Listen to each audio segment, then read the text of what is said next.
Welcome back YouTube to part 2. Now let me just finish off talking about the infantry.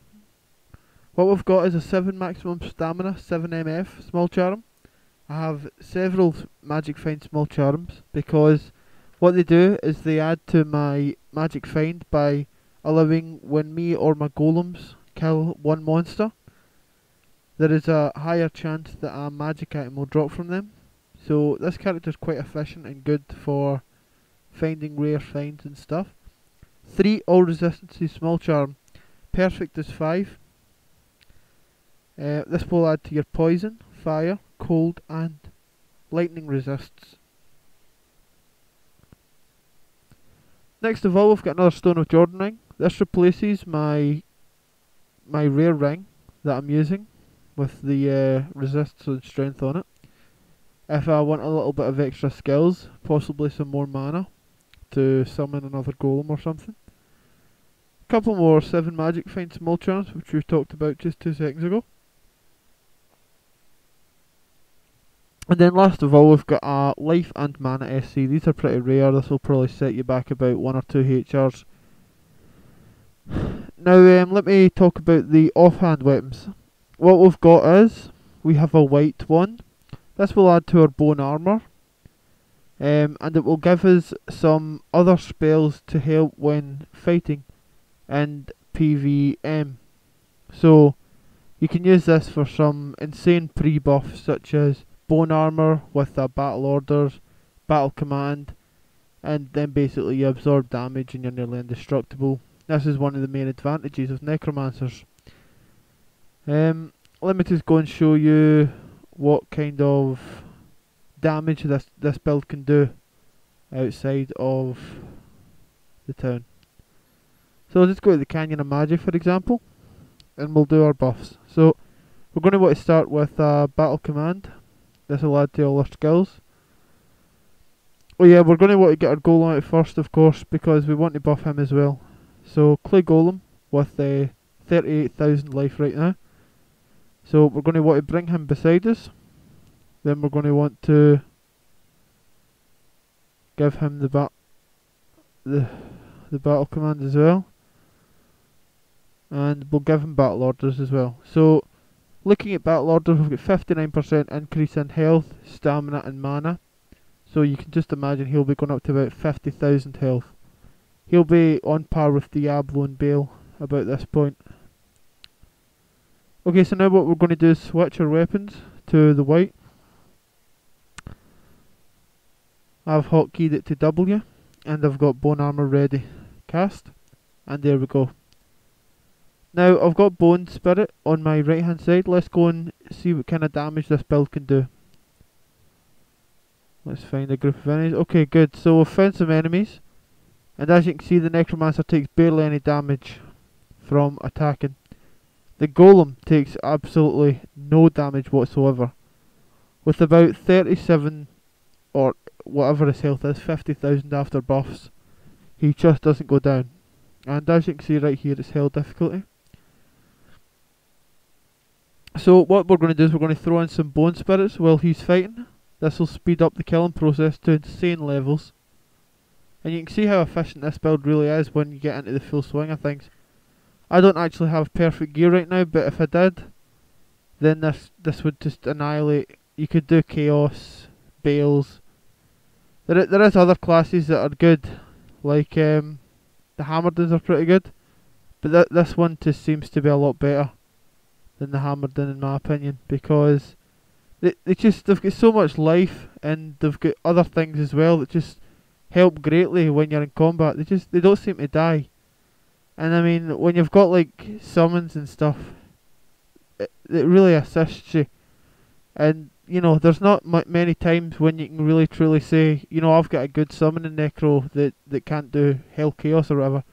Because I mean, we've got all the gear, we've got our impossible summons, which cannot be destroyed, and well, sometimes it dies, but very rarely. I just lost about 44,000 gold there. Oh, that's not good. Okay, that's gonna set me back a little bit. Normally this build doesn't usually die with the help of the summons. Don't know what happened there.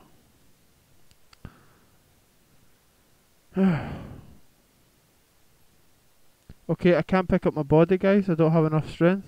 I'm going to try and go back to the town and be safe. Okay, so basically what happened there was I never managed to round up all my golems.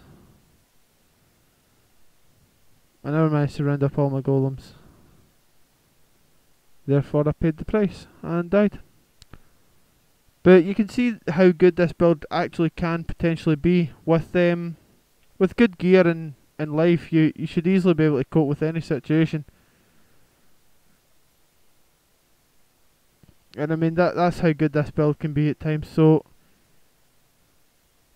okay, thought I was alive there. But yeah, so you've seen the potential of the damage you can do, and I've showed you the gears of what you'll be looking for. So as soon as you can get to the kind of standards that I've reached with my necromancer, you'll be able to have the same skill level and hopefully the same amount of damage and experience as me. Okay, but what we can now move on to are the talents. So here's what you're going to want for a summoning necro. Summoning necros are always going to want to avoid the cursed tree. It's one of the most useless trees, and I mean none of these help. I don't think any of them help summoning necro at all. So don't put any points in here. Possibly some necros will maybe take terror, for example, to make a group of enemies flee, and that'll maybe save them from certain situations. But if you're good enough geared and skilled like myself, you will be able to live usually no matter what the circumstances are. Okay, bone. You don't want to put any points into poison or bone spells for your summoning necro because they're most likely going to be useless, and if you've got a white wand like what I do as my second weapon, you'll be able to cope no problem without the use of, say, bone wall and bone prison. Of course it is optional and you can take it, and that'll help you in certain situations. So bone wall, bone prison, they are one option you might want to take. Now on to the most important tree of all, summoning. Now most summoning necros have this rough build here, but what you're going to want to avoid is possibly raised skeleton and skeleton mastery, skeletal mage and revive. They tend to be somewhat weak in my opinion, because when I look at the health, what's this, 42 life, 100 life, it's decent life maybe, but nothing like the clay golem with 27,000, and with the plus skills from gear that zooms all the way up as well to 36, 50,000 easily. So yeah, what we're going to do is drop about 20 points into clay golem for a start. This increases his life tremendously, and as you can see for the set bonuses, he gains 5% life from the blood golem, 6% damage for the fire golem, and 35 defense for every iron golem level as well. Golem mastery is definitely one you're going to want to put about 20 points into as well, because it increases their life and their attack and their walk speed. So your golem can just run straight up to the enemy very fast, and with the attack bonus he'll kill them very fast as well. I mean, you've seen how effective my golem was. He didn't die at all, so very good and very powerful. Summon resist, you're only actually going to want to put about 1 point in here, surprisingly enough, because despite the fact it does give all resistances to your golems, it actually has severe diminishing returns. So for example, at level 1 it'll give you 15 to all resists, level 2 it'll give you 20, level 3 it'll give you 21, that kind of idea. So usually 1 point's enough, and plus skills brings it up the rest. Now you've got a choice here with the last 3 golems. Usually what people tend to do is max out fire golem. That increases damage of clay golem, plus you can also summon the fire golem, which is good for monsters that are immune to physical damage.